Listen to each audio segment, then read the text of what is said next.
Bonjour Clémence. Bonjour Didier.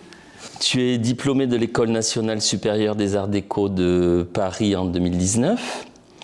Et selon la formule consacrée, tu es une artiste pluridisciplinaire. Alors, tu travailles comme designer graphique indépendante, tu collabores avec des artistes et des institutions, tu t'investis également dans des projets expérimentaux, mais tu déplaces aussi ton travail graphique vers la photographie et tu développes une pratique de la performance. Donc, qu'est-ce qui caractérise le plus ton travail? Que faudrait-il retenir de ton travail pour en avoir une représentation fidèle? C'est une grande question, mais je pense que ce qui caractérise le plus mon travail, c'est le graphisme quand même. C'est ma casquette première en tout cas. Et après, le graphisme s'infuse un peu dans toutes mes autres pratiques, mais je pense que oui, la manière dont je me définis le plus, c'est quand même designer graphique, quoi. Enfin, graphiste. Tu peux préciser peut-être en tant que designer graphique vers quoi, ce que tu fais, vers quoi tu aimes aller, et ensuite nous parler quand même un petit peu de toutes ces propositions satellites à ton corps de métier. Ok. Alors moi, en tant que graphiste, les espaces dans lesquels je travaille le plus, c'est les espaces de l'art contemporain. Enfin, je collabore surtout sur des projets d'exposition. Donc ça, c'est vraiment ce que je fais le plus, c'est ce qui me prend le plus de temps. Et c'est une partie de mon travail que j'adore parce que je collabore du coup avec des commissaires d'expo ou des artistes. Et donc du coup, c'est des projets de commande pour lesquels je développe des univers qui sont différents tout en y apportant ma patte, quoi. Et après, dans les pratiques, on va dire, qui sont annexes, mais en fait qui, bon, pour moi, sont complètement liées, je pense que le fil conducteur, c'est la couleur, c'est le travail de la couleur, qui se développe autant dans la photo que dans ma pratique plus plastique, comme ce que j'ai pu développer ici. Voilà, et après, pour mon travail de performance, c'est quelque chose que j'ai du mal à lier directement, on va dire. C'est toujours un peu compliqué, même si pour moi c'est tout à fait... j'arrive à comprendre complètement là où ça se lie. Mais donc du coup, oui, pour cette pratique de la performance, je pense que, on va dire que ce qui peut lier tout ça, c'est la question de la composition. Moi, je pense que c'est comme ça que je le perçois, et c'était le sujet de mon diplôme d'ailleurs aux Arts Déco. La question de la composition et d'un chantier permanent qui peut s'appliquer un petit peu à plein d'espaces de nos vies. Et donc du coup, je pense que dans la performance, c'est ça qui m'intéresse aussi, c'est de la composition, même si c'est pas forcément avec des formes, même s'il y a un petit peu ce travail-là, par exemple dans la scénographie. C'est composer un espace-temps, un espace aussi de la scène. Voilà, ce qui m'intéresse. Alors, tu as évoqué tout à l'heure la couleur, et c'est un élément qui revient dans ton intention, dans ta présentation de cette résidence. Je vais te citer, tu dis « Le graphisme est pour moi un langage d'incarnation et de résistance. La couleur y est structurante. Elle capte l'attention et permet de transmettre un message. Elle est un vecteur puissant d'expression et d'engagement. » Alors je dis ça pour t'inviter à nous reparler de la couleur, parce que j'ai l'impression que c'est très important dans ton travail. Nous reparler de la couleur et nous parler de cette résidence où il était pour toi question, pour laquelle il était pour toi question de reformuler ta méthodologie de travail. Ouais. Donc on est dans la résidence là, et dans la couleur. La couleur, ouais. Donc effectivement, moi c'est un de mes langages premiers dans ce que je fais en tant que graphiste auteur, quoi, dans mes travaux de commande. C'est ce que j'utilise comme élément numéro 1 pour essayer de communiquer un message ou une symbolique, porter quelque chose.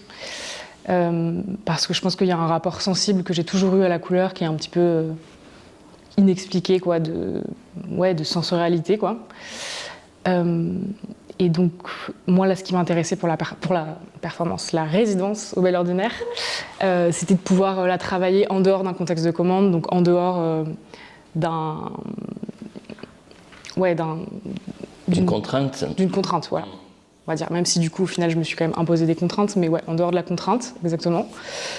Et du coup, de pouvoir laisser aller des expérimentations beaucoup plus spontanées et du coup expérimentales, quoi. Et moi, ce qui m'intéressait particulièrement de faire, c'était essayer de... Et donc, quand on parlait de reformuler ma méthodologie de travail, c'était de pouvoir travailler la couleur autrement que sur l'ordinateur, parce que c'est ce que je fais la plupart du temps. Et ce qui a donc ses limites aussi dans comment est-ce qu'on peut la faire exister, parce qu'il y a aussi toutes les questions d'étapes entre le logiciel jusqu'à l'impression, et souvent pour avoir le résultat final et le rendu optique direct de la couleur, on doit attendre plein d'étapes. Et c'est du coup pas le même travail, c'est plus compliqué. Alors que là, je pouvais être dans un rendu direct, parce que je travaille toutes mes couleurs donc à la peinture et à l'aérographe. Donc quand je crée mes couleurs, je les crée directement avec mes pigments, et en fonction aussi, je me base un petit peu sur mon nuancier Pantone. Et donc du coup, je sais directement ce que je vais avoir comme rendu. Et moi, ce qui m'intéressait particulièrement de travailler, c'était un peu ce que j'appelle un peu la zone de sensation. Une espèce de zone d'entre-deux comme ça, entre deux couleurs qui viennent se mélanger, mais pas directement. En fait, ce que je fais, c'est que je travaille donc cette espèce de zone qui est là, où je ne mélange pas directement mes deux couleurs. Je laisse un espace entre, et en fait, après, dans un mélange de blanc, je viens rajouter une goutte de la couleur d'avant, une goutte de la couleur d'après, un petit peu graduellement comme ça, et je viens recréer une ligne.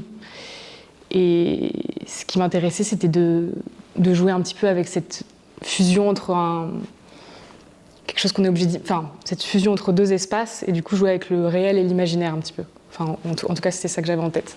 C'était obliger le cerveau et l'œil à essayer d'imaginer ce qui pouvait se passer entre ces deux espaces, et se forcer du coup à être dans une perception fluide de la couleur. Et alors j'ai envie de te dire, qu'est-ce qui se passe au présent, puisque tu parles à l'imparfait? Je parle à l'imparfait. Oui. Ah oui, oui, c'est un peu une clôture. Qu'est-ce qui se passe au présent? Bah là, tout de suite, et pour les jours qu'il me reste, là je suis vraiment sur un travail du cercle. Et là, ce qui m'intéresse, c'est plus aussi, c'est de développer le geste qui vient amener la forme, ce que je peux pas faire quand je suis sur l'ordinateur. Et donc là, il y a tout un rapport aussi à une sorte de chorégraphie en fait que je dois mettre en place pour, par exemple, quand je fais mes rayures, c'est mon corps qui doit toujours former une ligne en fait pour qu'elle soit très droite. Et là, sur le travail des cercles comme ça, je travaille avec un tour de potier que je lance, et du coup, la spirale est lancée. Donc moi, après, je suis un peu hypnotisée par ce truc. Et je peux faire mes ronds avec mon aérographe par-dessus. Et du coup, pareil, il y a toute une question de gestuelle et de position du corps qui, du coup, fait que cette forme peut exister. Et moi, du coup, dans comment je le vis et les idées vers lesquelles ça m'amène, c'est beaucoup plus sensoriel, en fait. Voilà, ce que je disais au début. Alors, on pourrait finir en définissant ce que c'est l'aérographe pour ceux qui regarderaient ton interview et qui ne savent pas ce que c'est. Ouais, alors je ne suis pas spécialiste de l'aérographe, mais en tout cas, je l'utilise. Ce que c'est un petit pistolet à peinture qui est branché sur un compresseur, qui envoie donc de l'air à haute pression.